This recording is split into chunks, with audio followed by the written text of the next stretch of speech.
सांप्रदायिकता की जो राजनीति है, धर्म की राजनीति, उसका जवाब यही है जातीयता की। अगर अखिलेश हाँ बिल्कुल कि मतलब सांप्रदायिकता को काटना है तो जातिवाद को आगे बढ़ाना पड़ेगा। बढ़ाना पड़ेगा, बिल्कुल बढ़ाना पड़ेगा।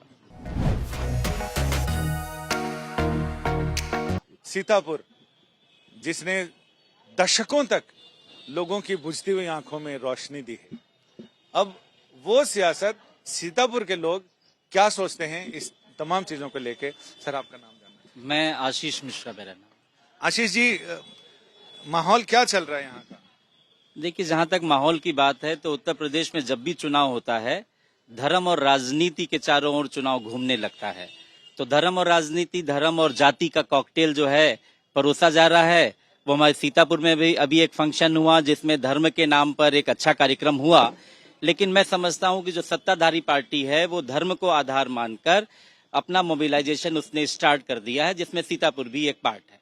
तो ये सारे मुद्दे, जहां तक मुद्दों की बात आती है, शुरू में तो अपन सोचते हैं सर कि मुद्दे, उन्हीं मुद्दों पे चुनाव आगे बढ़ेगा, लेकिन बाद में पता चलता है कि मुद्दे कुछ और ही हो जाते हैं, सारा ऐसे घलगोपल हो जाता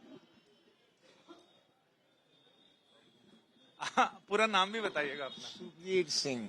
सुखवीर सिंह जी, क्या मुद्दों, जहां से चुनाव की यात्रा शुरू होती है, जनता अपने पत्ते पहले फेंकती है, किसी ने गुलाम फेंका और उधर से एक्का आ गया, सरकार ऐसे मुद्दे लेके आ जाती है सियासी पार्टियां कि वो जनता के मुद्दे इधर उधर हो जाते हैं, दूसरे ही मुद्दों पे चुनाव भटक जाता है।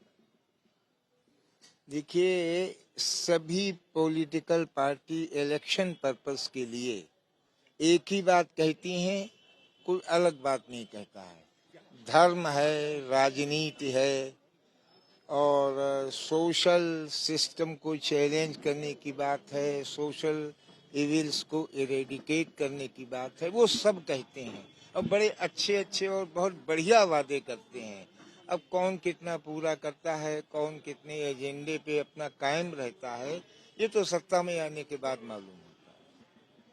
इन्होंने कहा कि वादे बहुत सारे होते हैं सत्ता में आने के बाद, तो 5 साल तो आप लोगों ने सत्ता देखी, वादे भी देखे, सब चीज देखा सुना।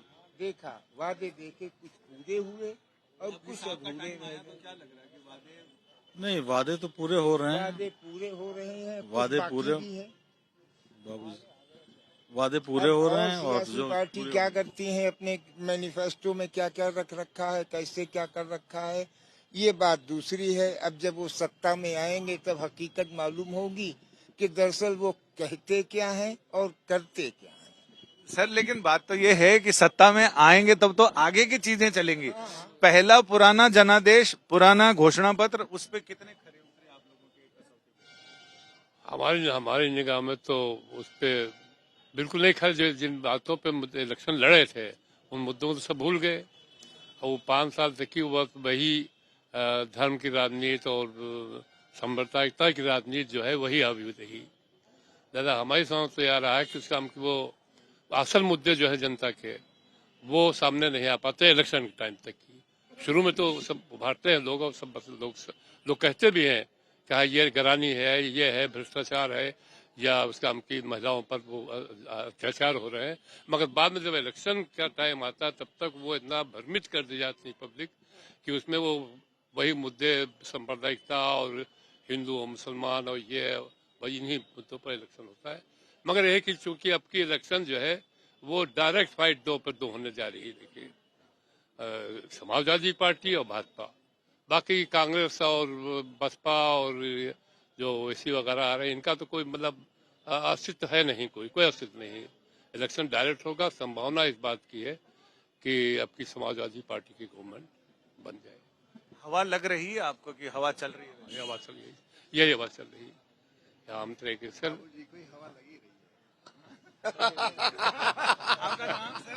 आपका नाम? शाहिद हुसैन। शाहिद हुसैन साहब, आपका नाम? जी, मुझे मुकुल मिश्रा कहते हैं। तो मुकुल जी, हुसैन साहब जैसा बता रहे हैं कि हवा चल रही है, तो वो हवा आप लोग भी महसूस कर रहे हैं? नहीं, हवा आप ही तक रह जाती है, बाकी हम लोगों तक तो विकास आ रहा है। अच्छा। आपको विकास की हवा लग रही है, इनको साइकिल की हवा चल रही है। लग रही, क्योंकि आप जो है, आप अपने धर्म के बारे में हर चीज पॉजिटिव सोचिए तो आप सांप्रदायिक नहीं है। अगर दूसरा वर्ग किसी अपने बारे में सोचे वो सांप्रदायिक हो जाता है। शायद यही सांप्रदायिकता की नई परिभाषा है। बहुसंख्यक के बारे में सोचना सांप्रदायिकता है, यही आजकल चल रहा है। और मुझे लगता है जो आप तक हवा आई है अखिलेश जी की, वो चूंकि आप समाजवादी पार्टी के कार्यकर्ता भी हैं, पदाधिकारी भी हैं, चुनाव भी लड़े हैं, बिस्वा के नगर पालिका परिषद के चेयरमैन भी रह चुके हैं, तो आपको अखिलेश जी की ही हवा आ रही है।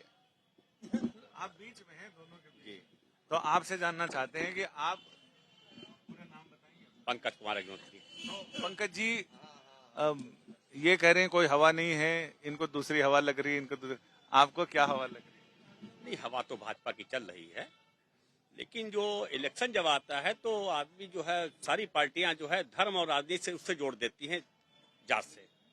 जो मेन मुद्दा होना चाहिए बेरोजगारी का है, पढ़ाई का है, वो सब गायब हो जाता है। जाति की जनगणना आ गई ना, तो इस बार भी आप लोग ये जोर देंगे कि ये मेन मुद्दे जनता के मुद्दे रहने चाहिए, सरकार का या सियासत का कोई मुद्दा नहीं रहना हाँ, होना तो यही चाहिए।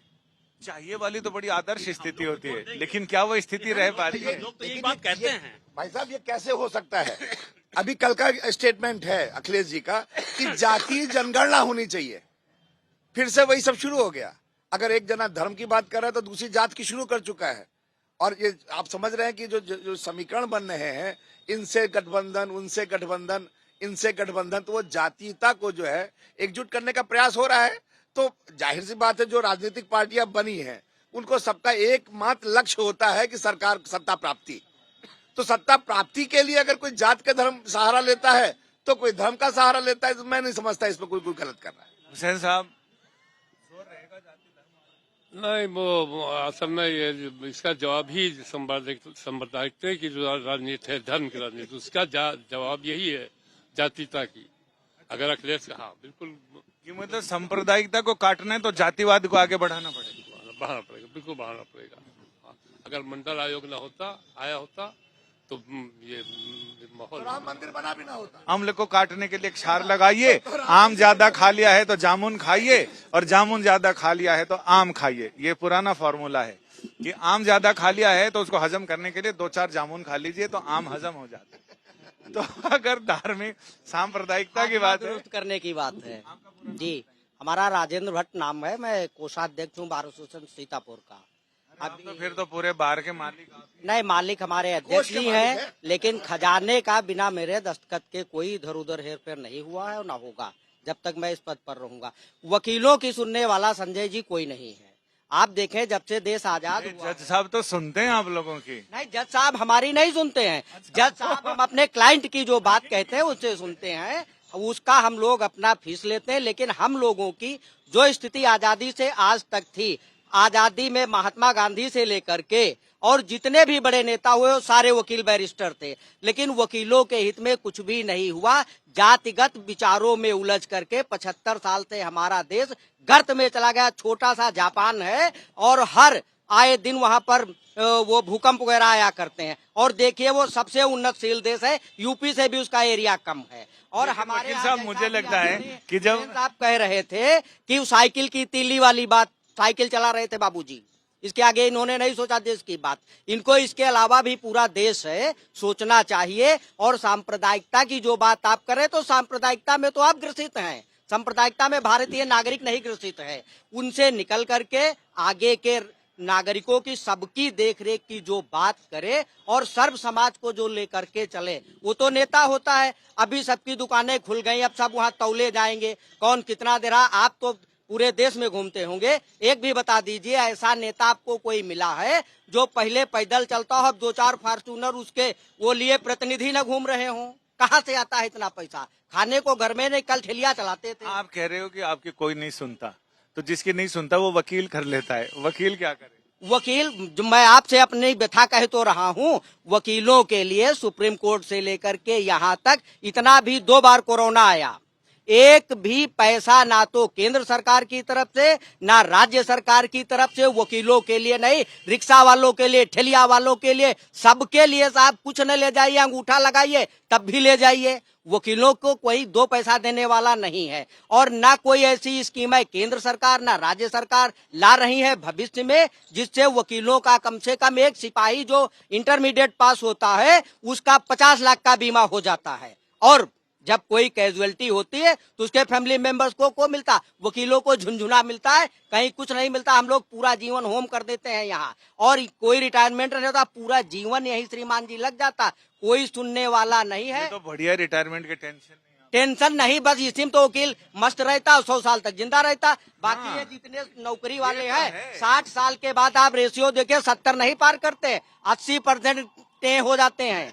और वकील जो है वो चलता रहता, वो इसी आशा पर कि कल कुछ आज से बेटर होंगे अपने दम पर। लेकिन जो सरकारों को करना चाहिए था, हमारे राजनीतिज्ञों को करना चाहिए था वकीलों के लिए, वो किसी ने नहीं किया। मैं आपके माध्यम से अपनी बात पहुंचाना चाहता हूं जो गूंगे बहरे लोग ऊपर बैठे हैं उन तक कि कम से कम वकीलों के लिए कोई ऐसी स्कीम लाइए, उनका बीमा करिए, उनकी कोई ऐसी परेशानी में कठिनाई में पूरे देश में एक कोरोना 2 बार आया, वकीलों के लिए कोई इमदाद तीसरी बार आने को तैयार बैठे। अभी फरवरी में सुना है वो ओमिक्रॉन करके नाम कुछ चेंज किया, अंग्रेजी नाम, देसी कोई नाम ही नहीं रखते हैं, वो सब बिलायती ला करके उधर से जोड़ देते हैं जिसका मीनिंग भी हम लोग नहीं जानते, शायद आप भी नहीं जानते होंगे, ला करके रखते हैं, मानते हैं। लेकिन हमारे बाबूजी जैसा भी कह रहे थे कि वो सांप्रदायिकता की बात, जरा इनसे पूछे जो टीकाकरण हुआ कितने % टीका इन लोगों ने लगवाया है, क्या इसमें भी कोई धर्म या राजनीति घुसी है? ये तो आम आदमी के लिए, स्वास्थ्य के लिए बात है श्रीमान।